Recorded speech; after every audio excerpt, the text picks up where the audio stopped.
We have just finished a tour across Europe. We started in the UK, in London, then we went to Paris, then we went to Holland, we went on to Denmark, and then on to Sweden at the very end. It was a tour in which we brought an unprecedented number of Canadian pieces with us. In some of the cities like Paris, out of 6 works we performed, 5 of them were Canadian, 4 of them by living Canadian composers. And one of the major aspects of our tour was our desire to spread the word about the brilliance of contemporary Canadian creative artists. I also had a couple of other things I wanted to do, which was remind the world how brilliant our National Orchestra is. I'm a big fan, as you can hear. I'm a Brit, but I fell in love with this orchestra many years ago, and I was fortunate enough to become their music director, and for many years I've wanted to be bringing them to Europe. It's a little bit like in sports, you know, if you were to have a Canadian league, we'd be right up there, and that's fantastic, and we fight to keep our spot up there with some of the other really wonderful Canadian orchestras. But every now and again, particularly as a national orchestra, it's important for us to go into that international league and to remind people of the quality of what's going on in Canada. I was here for a year, pre-degree.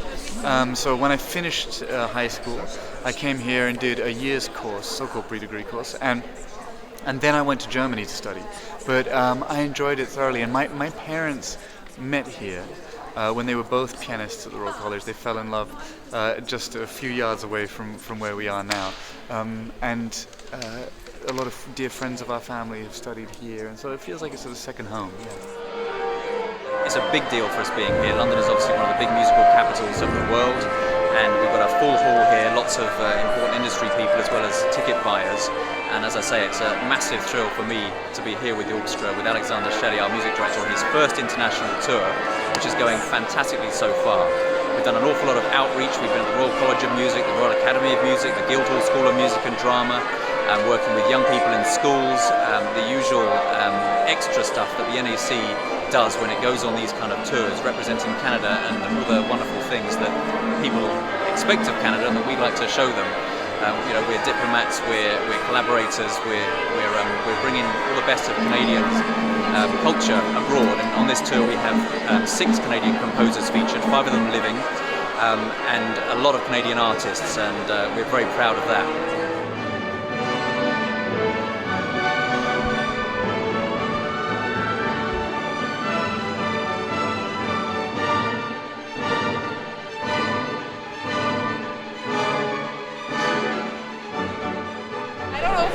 Handle how happy you were about this concert. Your energy is infusing to the point that get on it.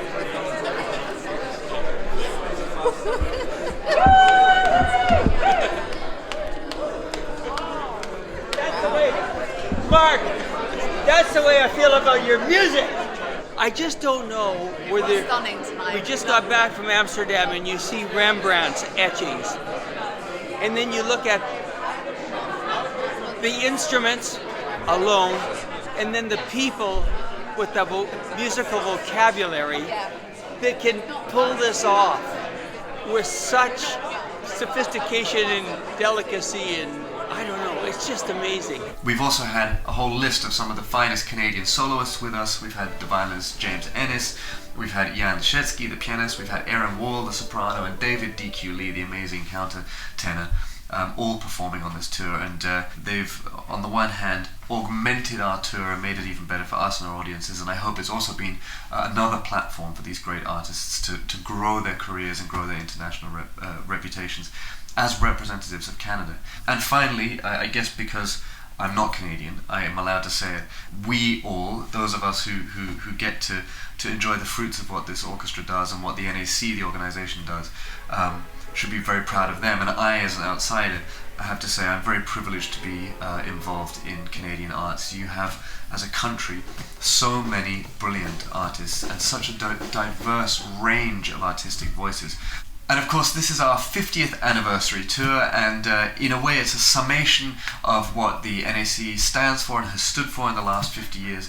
And at the same time, it's also a springboard looking forward to the next 50 years. And I think, again, speaking as an outsider who came recently to the institution, we can feel very, very confident about where the NAC stands now, and I can't wait to see what it achieves in the next 50 years.